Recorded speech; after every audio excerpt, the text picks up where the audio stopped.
Welcome inside episode 665 of the Locked On Senators podcast. I'm Ross Levitan on the outskirts of enemy territory in Winnipeg, Manitoba, alongside Brandon Piller up in the Blue Mountains, and it's time to turn the page to an important week after the Senators' losing streak reached 5 after a 2-1 loss to the Philadelphia Flyers.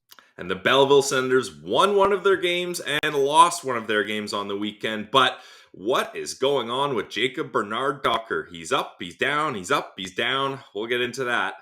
And it continues today. Plus, every Monday, we take a look around the world of Sens prospects, where Tyler Kleven scored his first goal of the season and a whole lot more. This is the Locked On Senators podcast, your team every day.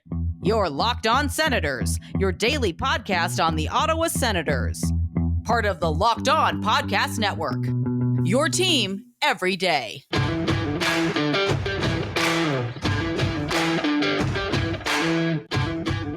I'm Jake Sanderson, and you're listening to Locked On Senators podcast. I'm Tim Stützle, and you're listening to the Locked On Senators podcast. Thank you for making Locked On Senators your first listen on this Monday, November 7th. We are free and available on all platforms, including on YouTube, where the best way you can help the show grow is to like every video by clicking the thumbs up and subscribing to the Locked On Senators channel. We are now more than ever going to make this a full game day experience at Locked On Sens, so make sure you put the bell on. We're going to have a pregame 60-second reel. We're going to do the same after the game, and then, of course, the postcast. I wanted to start with a little stick taps to Jack Richardson for filling in for me on Saturday. Thought he did a great job, and you guys really shined that turd up from Saturday night. I mean, what choice do we have here? And could we do any more content, Ross? I'm not really sure. If you guys need your Ottawa Senators information, you could be sure we've got it, and we're still going strong. 5 episodes a week, Monday through Friday. You guys know it already, but 5 episodes a week when your team has lost 5 straight games isn't exactly the vibe we thought we were going to have this season, Ross? Maybe not the vibe, but it certainly leads to a lot to get into, because you can look for so many different reasons. This losing streak, there's some, threads that have weaved their way through the entire thing. And then there's some new problems that arise, because other problems that are fixed, but then new problems come up, right? Because what did we say after the games in Florida, in Tampa? Like, it was a complete dusting. They got outshot. I believe they let them 96 shots, if I'm doing the math there, right? They had 36. They got outshot by triple. Well, the last 2 games, they've outshot their opponents substantially when you look at the Vegas game. And then, goals against was the problem. They only give up 2 against Philly. Shout out Cam Talbot. Awesome first start as an Ottawa Senator for him. But, they just don't seem to have that it factor and able to bury at the right time. And Ross, the right time is when you're down by 1 and you pull the goalie and you have a 6-on-5 man advantage. And if we're going to point to any kind of scenarios that have been the downfall to this Ottawa Senators season, that's where I'm going. Because you look at all these games, and Jack Richardson, he tweeted it out, if you're not counting the empty net goals, all of their losses have been by 1 goal. And they've had the opportunity 6-on-5 to negate that, and at the very least tie it up and send it to OT or shootout and get 1 point here. To have no points on any of those games when you're right there, sure. When you're looking at the Vegas game, the Tampa, the Florida game, sure. Maybe you're getting outclassed and you don't exactly expect to win that game, but you're right there. If you can just get 1 goal to go in with your goalie pulled, I'm not saying this team is everything's magically fixed and we're not worried here, but it definitely softens the blow of all those losing games when you're at least getting points and you're slowly climbing your way up the division here, because right now they are anchored at the bottom of that Atlantic division. They certainly are, and I'm pulling up for those watching on YouTube as well, and this is such a jarring statistic for me, and you don't get a ribbon, you don't get a medal, you don't get a trophy for this. But look at the teams that they're surrounded by. 30th in the National Hockey League right now in points. And again, it's pretty early to be looking at the standings, but I'm looking a few columns over to the right. Look at goal differential, Pilsy. Columbus is minus 25. St. Louis is minus 14. San Jose minus 13. Anaheim minus 22. Arizona minus 14. And the team coming to town on Tuesday, the Canucks, are minus 8. That's 26 through 32. I didn't say Ottawa. They're even goal differential. That's unheard of. There isn't an even goal differential team. You have to get all the way to 16th in the league. And that's where we would expect this team to be, realistically, right? Like, that's kind of where I think realistic Sens fans have them playing meaningful games and battling for a final wildcard spot. That's right where 16 is. And that's why, you know what? Look, I know everyone is all hopped up on the Fire DJ train, but I'm not close to that as of now, because this team is getting close to games, and I know it's a results-based league, and when you're a head coach, that's all that matters at the end of the day. But I don't think the underlying issues here are clearly and distinctly on DJ Smith alone. There's a lot of other factors going on with this team that we can get into, but yeah, when you have a goal differential of even 0 and you're this far down, there's obvious issues that are causing your team not to be able to push and get those W's and get those points. The Ottawa Senators are top 10 in the National Hockey League in 5-on-5 save percentage, 5-on-5 shooting percentage, and save percentage combined, which is a stat some coaches look at. Goals for percentage and high danger scoring chances percentage based on them versus their opponent. And they've also, this was such an issue the last couple seasons, scoring first. Remember that? They would go stretches of 10 games allowing the first goal. They've scored first in 7 of their 11 games this season. So they're putting themselves in the right area, but it just seems like different breakdowns and player usage. Before we move on to JBD, which is something we have to get into, I want to talk about Belleville. We always do our prospects on Mondays. Big guest coming up on Thursday, by the way. And this one, I'm not teasing on purpose because I think the shock factor will have a hit once we get on Sens Central Citizen on Wednesday. But Pillsy, I need you to power rank right now the top 3 problems with this team.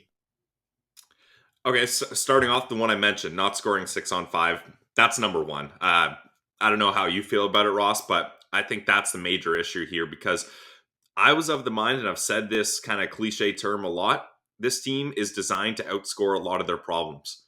And when you're getting that many 6-on-5 opportunities down by 1 goal, and you have the likes of Alex DeBrincat, Brady Tkachuk, Claude Giroux, Shane Pinto, when you have these guys available at your offensive arsenal and you're not able to get the job done, no wonder you're not winning games. Like Alex DeBrincat shooting at 4.1%.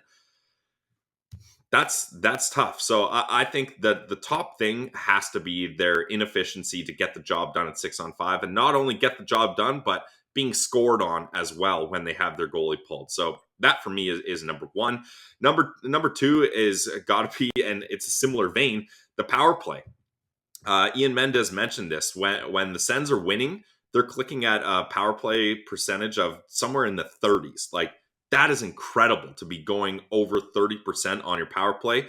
And that goes along with what I was saying. They can outscore a lot of their problems. If you get the man advantage, take advantage of it and get those goals. And when they're losing games, they're simply not doing that. They went 0 for 5 up against the Philadelphia Flyers. Like 5 really good opportunities to tie this game up or take the lead in the 2-1 game that you ultimately lose. So I would say that's the second problem. And then third is, I hate to harp on the guy, and I hate to point kind of directive fingers, but it's got to be Thomas Chabot. I mean, when the decor is this week and you have a guy that's supposed to be and has been used to propping this decor up, and he's simply not doing it, and he's playing adequately, it would be generous, I would say. Like, you could argue he's playing poorly here, and Ian Mendez talked about it in his article. He's taking a lot of minor penalties, and that's a big indicator that you're not keeping up with competition. You're having to resort to taking penalties just to make sure you don't get beat. And just overall, he hasn't looked good. Like, even Thomas Chabot's supposed to be a puck possession guy. When he has the puck in the O-zone, and Sens Twitter is all over this as well, he's so hesitant with the puck. Like, he doesn't want to shoot it. He holds it on too long. He's really making it very obvious what he's going to do. Guys are able to get in lanes, get sticks in the passing lanes, and stop whatever he's trying to do. So I hate to kind of bring it all down on Chabot, but when you got an $8 million defenseman that's not playing very well and you already have a weak decor, that's going to be a big issue. So to summarize, not being efficient on 6-on-5, your power play not coming in clutch when you need it, and Tom Chabot not playing up to the level we need him to.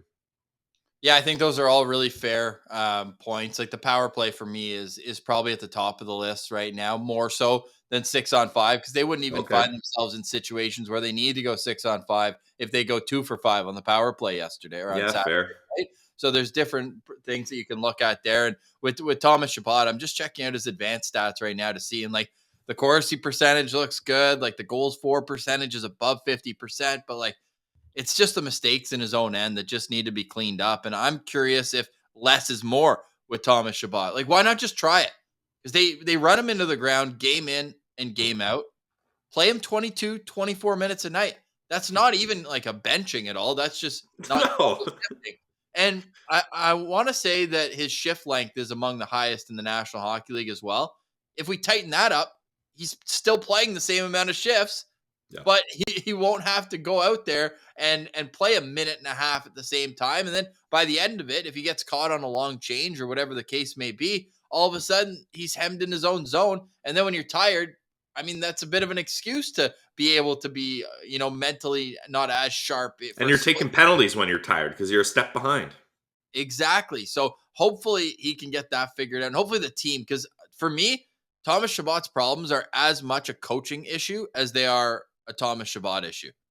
Do you think that's a hot take at all? Because I think that the way they're utilizing him is not setting him up for success. Yeah, that's the thing. And that's what I want people to understand is I think there's a lot of things that DJ Smith does well with this team, but when it comes down to it, the main job of the coach, at least in my mind, is to be able to assess your team and make adjustments when necessary. So DJ Smith's got to be able to sit there and be like, okay, I've got $8 million Tom Chabot. He's not playing well. He can't just be like, I'll keep playing him 26 minutes a night, 28 minutes a night, and he'll figure it out. Because then you're not making any adjustments and you're not doing anything as a coach to try to alter that. So I need DJ Smith to look at Thomas Chabot and say, hey, it's not working. We got to get him out for shorter shifts, like you mentioned, different scenarios. Don't have him playing as much as he is. And it's if Thomas Chabot's not going, he needs to have opportunities to try to change his game, and the coaching staff needs to work with him in that sense. So yeah, I would agree that when it comes down to that, you have to look at DJ making some critical decisions and changes when it comes to that decor and ice utilage. Yeah, ice utilage, eh? Is utilage even a word? I don't know. I don't think so. Utilization. That's what I was going for. I missed a couple syllables there. Utilization, word of the day. If you're watching on YouTube, this is not a chart that you want to be at the top of. Like there are some solid defensemen up there, of course, especially in late in games. You're going to want to play those guys and keep them out for extended periods. But right now, Thomas Chabot, second in the National Hockey League in longest shift length, right behind Drew Doughty and 2 seconds ahead of Erik Karlsson, who's had a phenomenal bounce back season. But I would like to see this a little bit lower. Let's see right on the fly here, and then we're going to get into JBD. But I want to see how this compares to the rest of the defensemen on the team, right? Like he's almost 10 seconds higher than the next guy per shift, Pilsy. And the only reason Artem Zub and Eric Branson were up there so much is because they get hemmed on the long shifts when they're playing with him too, right? So yeah, well, no, but look how close everyone else is except for Zub, who I think more so is to your point out there with Chabot and kind of gets stuck out there with them. Everyone else, 42 to 45 seconds. Look how close all those guys are. And then it's a 15-second gap until you get up to Thomas Chabot. Maybe Chabot needs a new partner. We know Artem Zub's hurt, but the yo-yoing continues with Jacob Bernard Docker. He's been called up as recently as 5 minutes ago as we're recording here just after 9 a.m. on Monday. The Senators are at practice at 10:30. We'll give you updates at Sens Central on Twitter. But first, Pilsy, let's get to one of our favorite sponsors and then discuss, are they doing JBD dirty by bringing him up and down? It's almost the Eric Brandstrom treatment from a few years ago. Yep, and that I've had my say on how I thought that went too. So that's definitely an interesting topic we're going to get into. And Ross, this decor is not protecting their house. I think we can definitely make that sure. But you can protect your house with Simply Safe. The numbers don't lie. In the last decade, over 4 million people have chosen Simply Safe Home Security to protect their home. Got to be doing something right. At Simply Safe, your safety is the only thing that matters, as it should be. They protect you with cutting-edge security technology powered by 24/7 professional monitoring agents who always have your back. With that 24/7 professional monitoring, their agents can call you the moment a threat is detected and dispatch police or first responders, even if you're not home or can't be reached. Simply Safe blankets your home in protection with advanced sensors for every room, window, and door. You're fully covered. And not just they're not potato cameras up there. You got HD security cameras for inside and outside your home. So it's smarter ways to detect motion that only alert you when a threat is real. So if you got a squirrel running across your yard or whatever, it's not going to be a 5-alarm bell system and things are going to be going crazy. And they even have hazard sensors that instantly detect fires, floods, and other threats to your home. So it's not just break-ins. They got you fully covered here. Customize the perfect system for your home in just a few minutes. Everybody's got a few minutes to spare, and your safety is worth it. Go to simplysafe.com/lockedonnhl. You can save 20% on your Simply Safe security system when you sign up for an interactive monitoring plan and get your first month free. You can't argue with that. Head to simplysafe.com/lockedonnhl to learn more. Guys, it's simple. There's no safe like Simply Safe.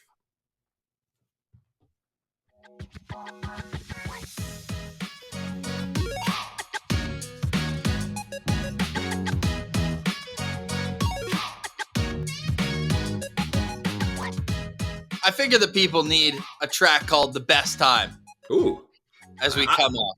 I like it. It's funky. Yeah, it's good, eh? Yeah. Let it ride out a little bit here. The Ottawa Senators have lost 5 in a row. Not funky. But we're having the best time. Because this is an important week. The Vancouver Canucks are in town on Tuesday. And the schedule just gets more important after that. The Devils on the road on Thursday. And then they visit the house that Claude Giroux built, I'll say, in Philadelphia. Bobby Clark might have some words for that one, but it will be Claude Giroux's first time in Philly, and we should give some stick taps because Claude Giroux, 4-game goal streak for Claude right now, and he's been looking real good, and it took him 244 to get on the board. Sorry, I think it's 4 goals in 3 games. Am I right there? That sounds about right. He's been hot lately. Absolutely. 3-game goal streak, 4 goals in those 3 games. That's absolutely sick. All that to say, though, that this is a crucial week for the Ottawa Senators, and it kind of makes me feel like JBD's not going to get in the lineup. He was just recalled. He was sent down. Now, I'll start with this, and we'll go from there. DJ Smith, when asked about why he brought up JBD but scratched him, his exact quote was, well, when he gets here, we want him to be here for an extended period of time. And then they sent him down and then called him back up. So they are literally bringing him up and down, up and down. He missed Belleville's game Saturday because of the call up, but he's not playing. I'm confused. Moi aussi, Ross. I am also confused because the issue here, and that's what I said, like when everyone was clamoring, okay, get JBD up, I was saying, don't just get him up for a game or two and then send him back down. Like, especially when Belleville's playing 2 games. Like, I would much rather have JBD playing big minutes for Belleville in 2 games rather than eating popcorn up in the press box with the Ottawa Senators. And it's so confusing because JBD gets called up and you're thinking, okay, Zub's not quite ready yet, but at least this means they're going to scratch 22 and they're going to play JBD because he can't be any worse. Am I thinking that inserting JBD for 22 is going to boost this team and all their defensive woes are solved? No, not at all. But it can't be worse than what we've seen from Nikita Zaitsev. That's for damn sure. Okay, they don't play him the first game. All right, you know what? Maybe you want to get a practice in. You want to get him used to the team. All right, he'll get a next game, surely, right? Nope. Not in the next game. Okay, that's a little weird, but I mean that if he's not in this game, it must mean Zub is coming back, and they're just going to send him down because they weren't able to get him in before Zub was back. Sorry, Nope. you said catch 22 there, right?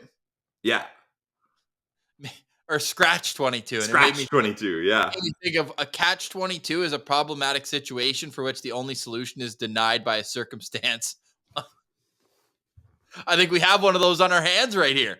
we We got have to catch 22 with 22 here. we got a scratch 22 on our hands here, and it seems just like it makes too much sense for him to come out for a game, put in JBD, and see what you have. I think he's ready to play. He looked good in preseason at the very least. Yeah, I don't discount the fact that you're going to the NHL meetings, you're going to the practices, you're defending against the Ottawa Senators top six on that. I get it, but you need to play game situations, and I just throw them in. What do they have to lose? You cannot be worse than 22 out there. See that giveaway in the third period? You and I could have done better than that. Off the boards and out. it's simple. Yeah, why I would have rather he done the classic Nikita Zaitsev and just randomly ice the puck when everyone's like down the ice. Yeah, everyone's like, dude, you could have done anything else there, but I would have rather that icing because Ross, and again, nodding to Ian Mendez in his article, but after that brutal giveaway, that resulted in the Sens being hemmed in their own zone for a long time. And guess how that play ended? Nikita Zaitsev penalty. So, Weak call, though, I will say.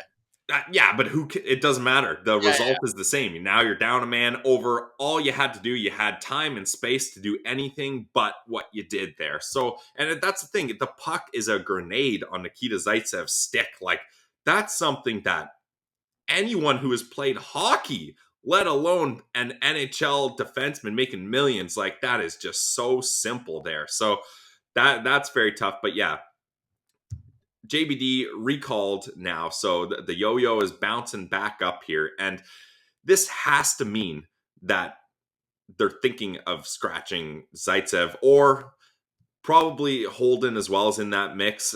I think Zaitsev is the more deserving candidate to get the scratch here, but who knows with this team, and that's where I've got my biggest qualms with DJ Smith. Like you mentioned it, DJ Smith has been a coach for every single Zaitsev NHL game, including who's counting. Yeah, honestly, including going back with the Leafs. So if anyone in this entire National Hockey League understands Nikita Zaitsev's game, it's DJ Smith. So why does he continue to trot him out here? And especially when Pierre Dorion has brought up JVD, that's where the question is there a miscommunication between them? DJ's saying, nah, JVD's not ready.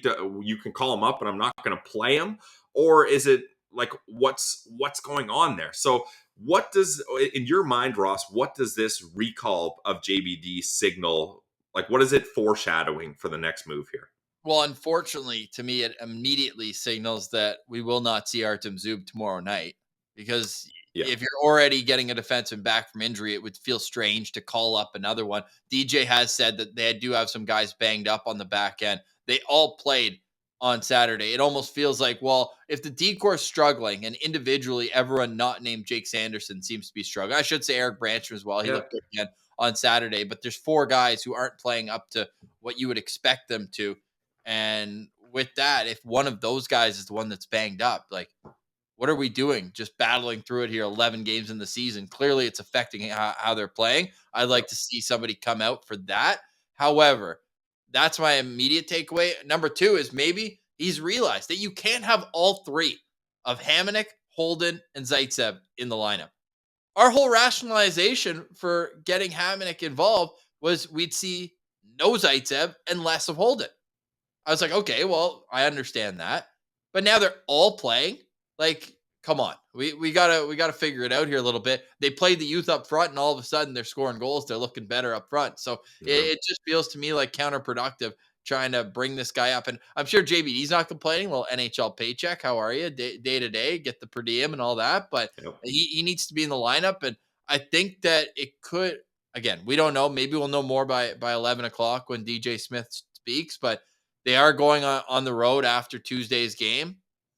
I wonder if they're like, okay, get a couple practice days. Maybe we'll play him on the road. But if I'm the coach, I'm playing JBD tomorrow where they have the last change. They can control the matchups a little bit better. And if he doesn't play and gets sent back down again, especially if he misses a Belleville game, I'm going to start really questioning what we're doing here with JBD. Yeah, I mean, the Belleville Senators don't play again till Friday, Ross. So at least we know he's not going to miss any games here. But yeah, that's the thing. And Jack and I talked about this in the postcast is you're at a point now where losing 5 straight games and having similar results each game, sometimes you got to make a change to send a message. And I don't think firing DJ Smith is the right change to send a message here, because then who's going to be the next coach, etc. It unravels a whole lot of other issues. So I think the clear thing to do is send a message and scratch or waive some of your veteran defensemen that you don't need to be playing as much as you do. And then the decor's got to look at themselves and be like, hey, our jobs aren't just safe here. And as a result of our poor play, it's affecting guys on the team. And I don't know if the locker room would go up in arms if Nikita Zaitsev is waived like they did when Zach Smith was waived. I don't know if he has that kind of cachet in the room, but I'm just saying there needs to be something done where it's like, whoa, okay, this can't continue and something needs to change. And I don't love the idea of having 3 of your defensemen in their early 20s with limited NHL experience in Brandstrom, Sanderson, and JBD, but Sanderson's a 500 game vet.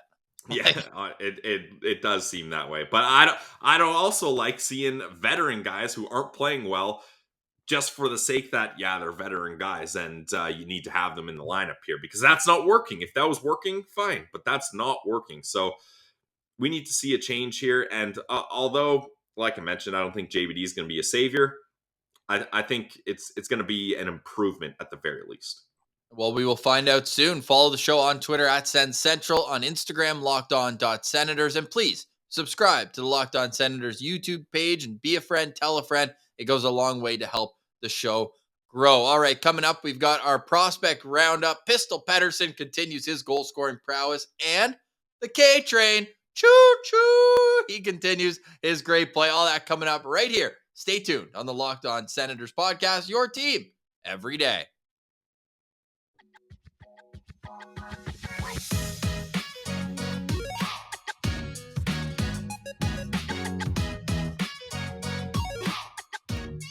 You are Locked On Senators. I'm Ross Levitan alongside Brandon Piller here on a Monday to start a big week. Got to go 2 for 3 this week. Yeah, you got to. And look, Vancouver, you're at home, so you get last change. And I know the Canucks have been trending upwards lately, but I still think that's a beatable team. The Devils, Ross, the New Jersey Devils are second in the conference, only behind the Boston Bruins. Like, they have been hot as hell, pun intended on that one. Woo! And then you got the Flyers. That's a team you should beat and should have beat in the last game. So yeah, 2 for 3, I think, is very attainable and necessary. And Ross, unfortunately, our must-win games record for your Ottawa Senators now sits at 2-2. I know, we're so good. I'm not putting the must-win label against Vancouver, though. Like, No, I think if anything, if there's a must-win game this week, no matter how the first 2 go, you have to beat Philly for Claude in their barn. But Ross, here's the thing. I agree with you, but if this team doesn't win the next 2 games, we're looking at a 7-game losing streak. And no wins in November again. I mean, what is going on in November? This is absolute insanity for November. We're not there yet, though. Hey, 3 wins, and all of a sudden we turn this thing around. It's a big week. The thumbnail is going to read in big letters, crucial week ahead. Crucial or critical? Crucial's shorter, and it's all about efficiency here when you're trying to make the font as big as possible. A little behind the curtains here. Hey, behind the curtains of Sens Prospects, and we always love our buddy at Sens Prospects on Twitter. We get a lot of the video clips from this one, but you know I'm already locked and loaded with North Dakota. Going down there next Saturday. Denver, Nodak, going to be a great matchup. Going to get to see some guys we profiled last year in our draft rankings as well. So I'm looking forward to all that. Sitting like one section over from the student section, Pilsy. So it's gonna be a wild atmosphere. I'll chronicle some of it at Sens Central on Nice. Twitter. But Tyler Clevin, the K Train, gets his first goal of the year. Pilsy, kid looked like Josh Norris teeing up the one-timer from his off wing. Hey, you'll love to see that, and that's a nice little boost. Hopefully, getting that monkey off his back, Ross will help boost Clevin because I know it. I Tough. mean, yeah, tough start, but also you got to appreciate he's in a new role here. Although he did play a considerable amount of time as the top guy when Sanderson was injured last year, but this is a very different kind of look and role for him this year. So it may take some adjustments, and Nodak is a different looking team than they have been in the past. So I think they're going to figure things out. As when you got a coach like Brad Berry, you're probably looking all right in the long term. But nice that Tyler Clevin gets that goal because we want to see some boost in his offensive production here before he heads into likely he's going to head to the pros next season. I wouldn't be surprised. Yeah, I'd be shocked if he's not in Belleville's lineup down the stretch this year, right after Yeah. Nodak season ends. I think he's that ready to sign and contribute. Not at the NHL level like Pinto and like JVD and Sanderson came out of college and went straight to the NHL for their first little tryout. But no, I'm excited to see what's next, and I'll have a full scouting report for you on next Monday's show for him. But Pilsy, why don't you tell us about Philip Nordberg, who was sent back to the J20 League? Talk about defensemen scoring goals, Ross. And this was an absolute gorgeous goal. They win the draw. He gets around his attacking man. And the way he's able to get that much power on his shot when he's kind of like chicken winged himself and he's got to get it off at a bad angle and he gets it top cheese, like that's an incredible goal. So the mythical creature is out there just doing legendary things. I mean, that's a really nice goal. So Philip Nordberg, he's piquing my interest. Let's just say that. I was kind of like when they drafted him, but I'm getting up there. When you see obviously the work ethic and discipline it takes to be able to have a shredded body like that dude does, he's obviously doing something right, and it's translating onto the ice here. Yeah, what I like to see about Philip Nordberg too is like he looks enormous out there. He's already 6'4", 210, but when he has the puck on his stick in the offensive zone, he looks like a shorter offensive defense. Like he's really good at controlling the play, and his pivots are really good, opening up different passing and shooting lanes. And man, he put that one upstairs. Go check out at Sens Prospects. He put out the video for that one. Sticking in Sweden, where Pistol pew, pew, pew, Pettersson got another goal back at the J20 level. But I think more importantly than that, this league that he's completely torching, 13 goals in 18 games, 22 points. How are you?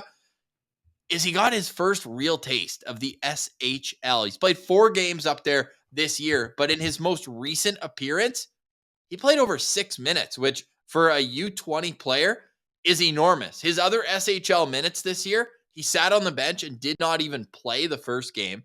Then he played 2 minutes and 23 seconds, then 2 minutes and 50 seconds, and then, like I mentioned, over 6 minutes, had a shot on goal as well. So this guy's trajectory is going way up, and he's already a friend of the show. He's going to be coming back on right after he's got a national team event coming up in about a week and a half. So this guy, I loved his attitude when we had him on. The classic Swede where you're like, have you been taking English since you were 3 years old? Like just great English, Probably great has, yeah.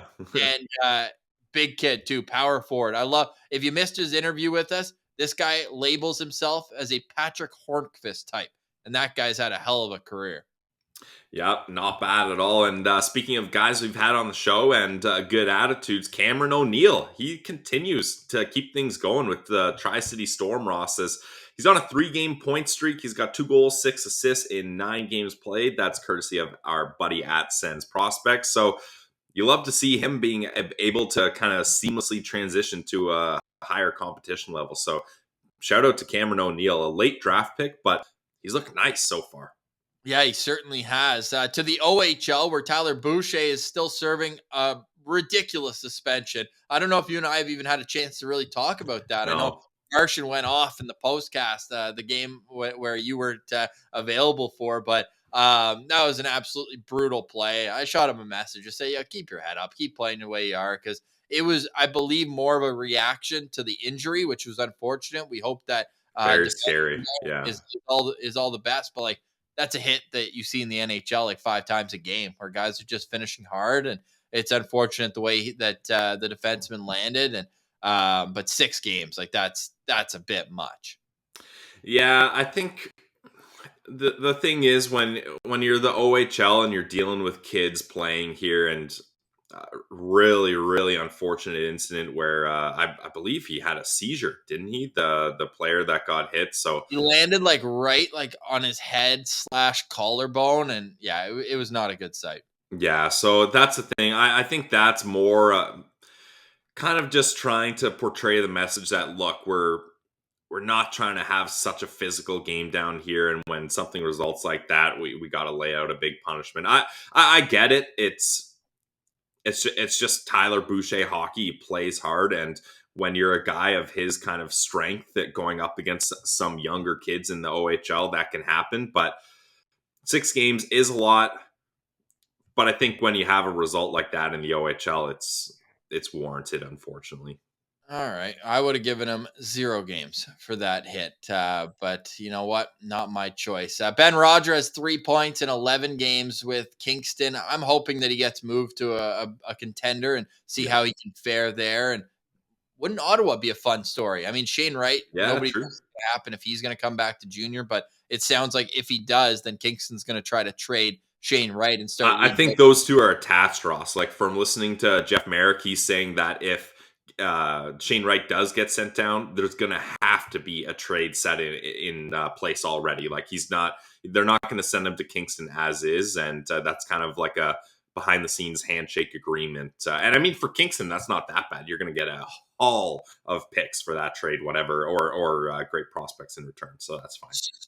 Certainly. Oliver Johansson's heating up as well since his loan. He's now up to 4 goals in 13 games, but all 4 goals are in the last 6 games. He scored on Sunday as well. Nice to see him. A little unknown, almost sometimes forgotten prospect who does have a lot of offensive skill. But Pilsy, I want to end off with a lot of the prospects who are in Ottawa's own backyard in Belleville. What'd you see from them this weekend? Yeah, so I mean, it sucks to lead off with this, Ross, but the injuries in Belleville are absolutely astounding. Like that tweet, it's like you got to scroll down to see all the injuries. I believe it's 8 or 9 guys that are out right now, and then you take JBD out of the equation too. He's just sitting in the press box. So there is like Troy Mann he's got to be sitting there like, what am I supposed to do here? But overall, not a bad weekend. They win 3-2 over the Lehigh Valley Phantoms. I was hoping that would translate to the Ottawa Senators beating their big brother club in Philly, but that didn't exactly go as planned. And Ridley Gregg has looked great. He had a couple nice assists. He's got 3 assists on the season. And Crooker, he scored a goal up against the Marlies. Tough 5-2 loss to the Marlies here. But really, if you're going to split 2 games on the weekend when you have that many guys out, that's about all you can ask for, really. It's unfortunate that they lose the divisional game, which we know in the AHL, division games are massive. But overall, I think they've been doing all right there. And once they get, like, they've got some major injuries, like Jace Howerluck, Victor Lodine, guys like that are out, that really affects your lineup. So I think once they start getting those guys back, you're really going to see a big boost here from Belleville. And Igor Sokolov kind of suffering from the same problem that Alex DeBrincat has, where it's like he's only got 1 goal in 10 games, but he's got 9 points, 8 assists. So it's like, okay, is he just kind of doing different things? He's a disher.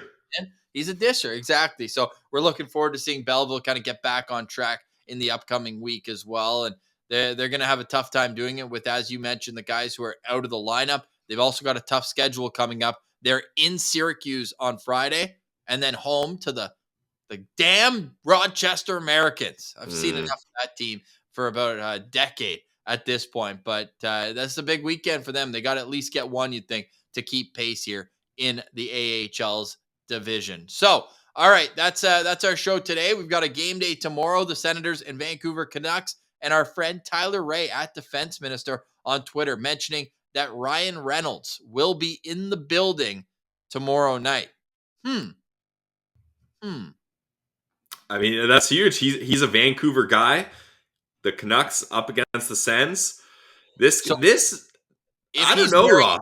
If he's wearing a Sens hat, then it's like all systems go for the sale. We don't have to do it now because we're wrapping up the show, but I think we may need to reconsider if this is a must-win game. You got to stop the losing slide and entice the celebrity owner that, hey, the Ottawa Senators, the vibes are high. They're beating the Vancouver Canucks at home. I don't know, but it is very interesting that it seems like the riled Brent. Like at first, Ross, I was just like, this is just a fluff piece, but it seems like there's some legit weight to it, and this could be a serious thing that he could have an ownership stake in your Ottawa Senators. Yeah, 100%. I'm very curious as to Ryan Reynolds' appearance, especially against Vancouver. Like if he comes rolling in wearing a Bo Horvat jersey and a Vancouver Canucks hat, like I'm all the way out on him owning the team. Yeah, I mean that's fair. What if he comes in with one of those like half stitch jerseys where it's like half Sens, half Canucks? I'm double out if that's the case. No, thank you, sir. All right, we got a great week of shows coming up here. This is my only hint for our Thursday guest. He has covered the Ottawa Senators since day one. That a good hint? Yeah, I don't think it gives away too much. No, I mean there's a handful of guys I can think of that are in that scenario, so it doesn't give away too much. All right, well, we're going to have fun with the guessing game up until Thursday there, and we've got lots more to get to tomorrow. And then our Central citizen, Alex Adams, will join us. We were on his podcast last week, so go check that out. In the meantime, Behind the Play podcast as well. All right, for today, we say goodbye. For Brandon Piller, I'm Ross Levitan, and this has been the Locked On Senators podcast, your team every day.